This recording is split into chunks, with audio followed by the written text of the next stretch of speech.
कपूर खानदान का इकलौता शख्स नाम है शशि कपूर। आज भले ही ये इस दुनिया में नहीं है, लेकिन इन्होंने अपने शानदार फिल्मी सफर के दौरान जो रुतबा हासिल करके दिखाया था वो वाकई लाजवाब था। वैसे देखा जाए तो कपूर खानदान में कई सारे ऐसे भी कलाकार रहे जिन्होंने काफी नाम और शोहरत कमाया, लेकिन बात करें शशि कपूर की तो इनका एक अलग ही रुतबा देखने को मिला। हालांकि वो इतने ज्यादा हैंडसम थे जिसके चलते कई सारे दिलचस्प किस्से व कहानियां भी उनको लेकर हैं। यहाँ हम आपको इस बात की जानकारी देना चाहेंगे कि एक बार शबाना आजमी ने कहा था कि शशि कपूर को हैंडसम होने का बहुत ज्यादा नुकसान हुआ था। दरअसल वो इतने अट्रैक्टिव दिखते थे कि लोग उनकी अदाकारी के बजाय उन्हें ही देखते रह जाते थे। और कई सारे ऐसे भी उनकी खूबसूरती को लेकर दिलचस्प किस्से व कहानियां हैं जो अक्सर मीडिया के गलियारों में वायरल होते ही रहते हैं। बात करें शशि कपूर की तो उनकी पर्सनल और प्रोफेशनल लाइफ काफी सुर्खियों भरी रही है। यहाँ हम आपको इस बात की जानकारी देना चाहेंगे कि एक बार ऐसा भी समय आया जब बॉलीवुड की जानी मानी हसीना रेखा के साथ इन्होंने काम करने से मना कर दिया था।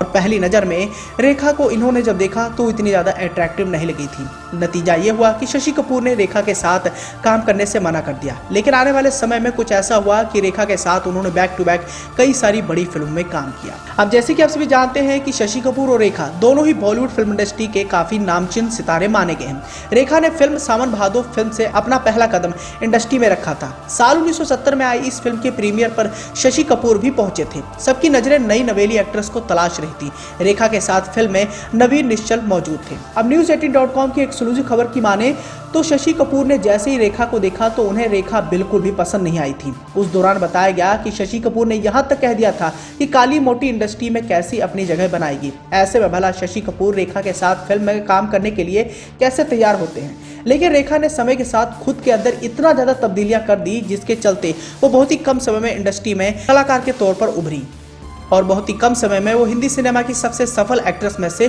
शुमार हो गई। जो शशि कपूर उनके साथ काम नहीं करना चाहते थे उनके साथ धड़ाधड़ कई सारी फिल्में साइन कर ली और रेखा ने अपनी अदाकारी से शशि कपूर का हृदय परिवर्तन कर दिया था। रोमांटिक हीरो की इमेज वाले शशि कपूर ने करीब 17 फिल्मों में रेखा के साथ जमकर रोमांस किया और ऑन स्क्रीन जोड़ी इन दोनों की काफी ज्यादा फेमस भी हुई।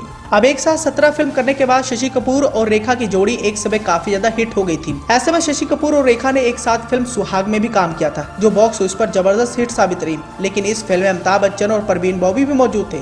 शशि कपूर तो रेखा से इतने ज्यादा प्रभावित हो गए थे कि उन्हें अपने डायरेक्शन में बनी फिल्म उत्सव, इजाजत और विजेता में भी अभिनय करवाया था। ऐसे में आप भी समझ सकते हैं कि पहली बार रेखा को देखने के बाद काली भद्दी और मोटी कहने के बावजूद भी शशि कपूर जब रेखा के साथ एक बार फिल्म में काम किए तो उनसे इतने ज्यादा प्रभावित हो गए कि एक साथ उन्होंने करीब 17 फिल्में उनके साथ ही कर डाली और इन 17 फिल्मों में रेखा के साथ उन्होंने जमकर रोमांस भी किया। वैसे देखा जाए शशि कपूर को लेकर कई सारे दिलचस्प किस्से व कहानियां भी रही हैं। शशि कपूर एक तरफ जहां गजब के अभिनेता थे तो वहीं दूसरी ओर उनकी खूबसूरती को भी लेकर काफी ज्यादा चर्चाएं की जाती थी। एक अच्छे कलाकार के तौर पर उनकी पूरी क्षमता का इस्तेमाल ही नहीं किया गया। बताया जाता है कि प्रसिद्ध फिल्म मेकर श्याम बनेगल ने एक इंटरव्यू में बताया था कि शशि कपूर एक असाधारण एक्टर थे। उन्हें हमेशा एक रोमांटिक स्टार के तौर पर देखा गया। लोगों की नजरें हमेशा उनके चेहरे पर गई और इस तरह वो अलग जॉनर की फिल्में नहीं कर पाए। वैसे हम आपको इस बात से भी रूबरू कराना चाहेंगे कि शशि कपूर ने जब अपनी मर्जी से एक विदेशी महिला से शादी कर लेते हैं तो उनको लेकर काफी ज्यादा बवाल भी होता है। पूरा कपूर खानदान उनके इस शादी के खिलाफ रहता है, लेकिन कभी भी उन्होंने अपनी पत्नी का साथ नहीं छोड़ा। हालांकि एक अच्छे अभिनेता होने के साथ साथ वो अच्छे निर्माता भी थे और उन्होंने कई सारी बड़ी फिल्मों का निर्माण भी किया था। यहाँ हम आपको इस बात की जानकारी देना चाहेंगे कि फिल्म अजूबा के निर्माता वही थे जिसमें अमिताभ बच्चन और ऋषि कपूर ने अहम भूमिका निभाई थी। लेकिन बदकिस्मती की वजह से यह फिल्म फ्लॉप साबित हुई क्योंकि इस फिल्म पर काफी ज्यादा पैसा लग गया था और यह फिल्म उस समय कुछ खास कमाल नहीं कर पाई थी, जिसका नतीजा ये हुआ कि शशि कपूर को इस फिल्म के फ्लॉप हो जाने के बाद काफी नुकसान झेलना पड़ा।